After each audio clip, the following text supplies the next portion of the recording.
অচিকিৎসক ব্যক্তির একটি উক্তি আমি আপনাদের সামনে, মানে চিকিৎসক নন, আমি যেহেতু চিকিৎসক নই, তারপরে আমার মতনই একজন ব্যক্তি যিনি চিকিৎসক ছিলেন না, তার একটি কথা আপনাদের সামনে আমি উল্লেখ করতে চাই।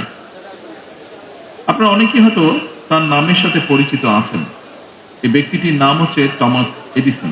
তিনি একজন মার্কিন বিজনেসম্যান ছিলেন, একই সাথে উদ্ভাবকও ছিলেন।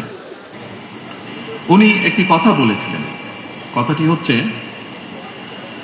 ভবিষ্যৎ চিকিৎসক কোনো ওষুধ দেবে না, বরং তিনি রোগীদের মানবদেহের যত্ন এবং খাদ্যাভ্যাস এবং রোগের কারণ ও প্রতিরোধের বিষয় আগ্রহী করে তুলবেন। উপস্থিতবৃন্দ, টমাস এডিসনের এই চিন্তার সঙ্গে বর্তমান সরকারের স্বাস্থ্যসেবার নীতির একটি মিল হয়তো আপনারা খুঁজে পাবেন।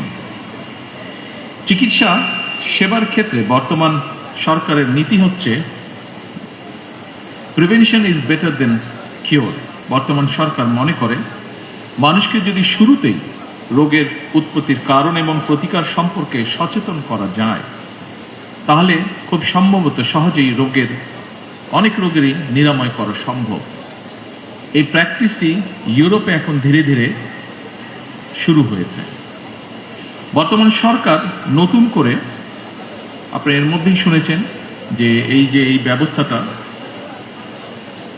রোগ যাতে প্রতিরোধ করা সম্ভব হয়, সেই লক্ষ্যে বর্তমান সরকার আরো 1 লক্ষ হেলথ ওয়ার্কার বা স্বাস্থ্যকর্মী নিয়োগ করতে যাচ্ছে, যারা নাগরিকদেরকে প্রাথমিক স্বাস্থ্য সেবা সম্পর্কে সচেতন এবং সতর্ক করবেন।